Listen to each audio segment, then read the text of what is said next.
Assalamualaikum warahmatullahi wabarakatuh. Perkenalkan, nama saya Pandu Habib Nugra dengan NPM C1C020108. Baiklah, pada video kali ini saya akan melanjutkan materi dari video sebelumnya, yaitu non-current liabilitas. Sekarang saya akan menjelaskan tentang bagaimana jika obligasi itu diterbitkan di antara tanggal pembayar. Yang pertama, bonds investor akan membayar kepada seller atau perusahaan yang menerbitkan interest rate, bunga terhutang. Bunga terhutang artinya sudah menjadi beban tetapi belum dibayarkan, yang dihitung dari tanggal pembayaran bunga terakhir sampai dengan tanggal penerbitan obligasi. Contohnya, jika obligasi diterbitkan pada tanggal 1 Mei, maka yang dikatakan interest account itu adalah dari 1 Januari sampai dengan 1 Mei, berarti 4 bulan. Kemudian pada pembayaran bunga semester atau pada pembayaran bunga semi-annually yang berikutnya, maka perusahaan kita sebagai penerbit akan membayar bunga untuk 6 bulan. Atau dari sudut pandang bond investor, dia akan menerima bunga dari perusahaan kita itu full 6 bulan. Selanjutnya, kita masuk ke materi non-current liabilitas yang kedua, yaitu long-term notes payable. Untuk long-term notes payable, perlakuan akuntansinya sama dengan obligasi, yaitu cara menentukan berapa nilai dari notes payable yang diterbitkan itu menggunakan percent value.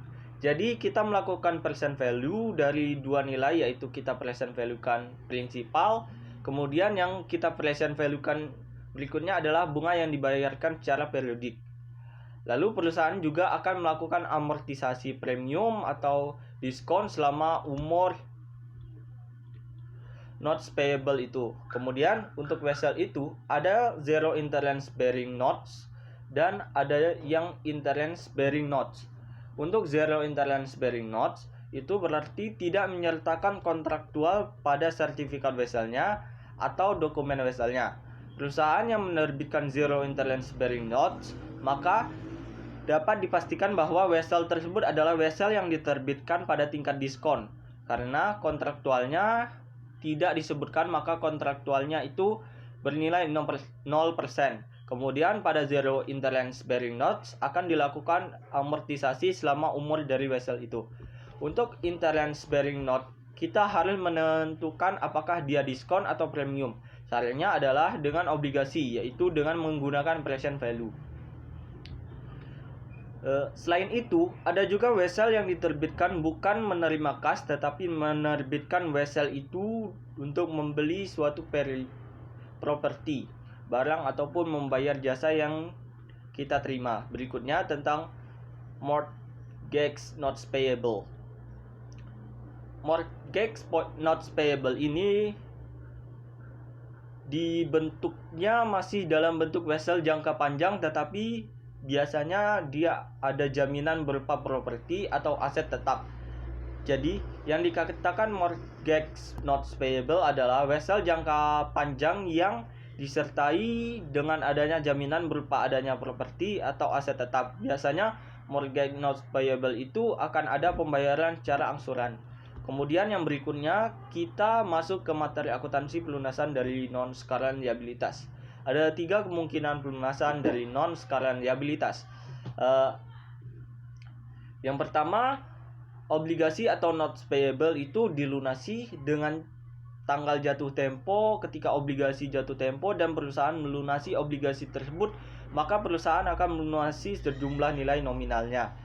Yang kedua, obligasi atau vessel itu dilunasi lebih cepat dari tanggal jatuh tempo, berarti dia akan melunasi sebesar nilai nominalnya. Ketika obligasi dilunasi oleh cepat daripada tanggal jatuh tempo, maka perusahaan akan melunasi obligasi tersebut sebesar berapa cash yang dia bayarkan. Misalnya, dia harus membayarkan atau mengeluarkan kas sebesar $150.000, kemudian dibandingkan dengan nilai tercatat dari obligasi tersebut pada tanggal pelunasan, ternyata nilai tercatatnya itu sebesar $102.000. Dalam pelunasan ini Dapat dikatakan perusahaan melunasi obligasi ini akan mengakui adanya kerugian karena membayar lebih tinggi dibanding nilai tercatat dari obligasi. Jadi, cara untuk menentukan keuntungan atau kerugian dari pelunasan obligasi yang dipercepat yaitu dengan cara memperbandingkan kas yang dibayarkan untuk melunasi obligasi tersebut dengan nilai yang tercatat dari obligasi tersebut pada tanggal pelunasan. Jika lebih besar dari yang dibayarkan dibandingkan dengan nilai yang dicatat, maka kita mengakui adanya loss.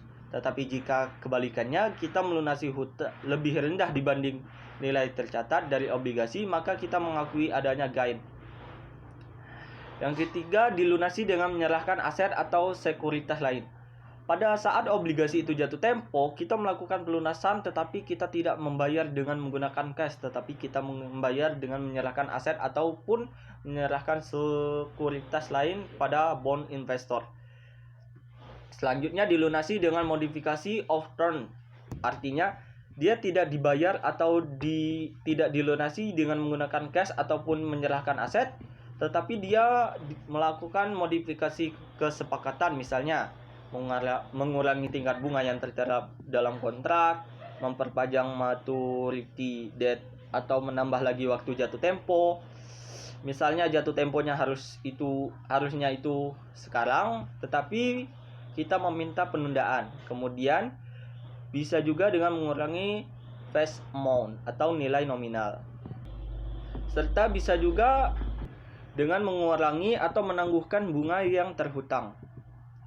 Baiklah, sekian penjelasan dari saya. Apabila ada kesalahan kata, saya mohon maaf. Pada Allah saya mohon ampun.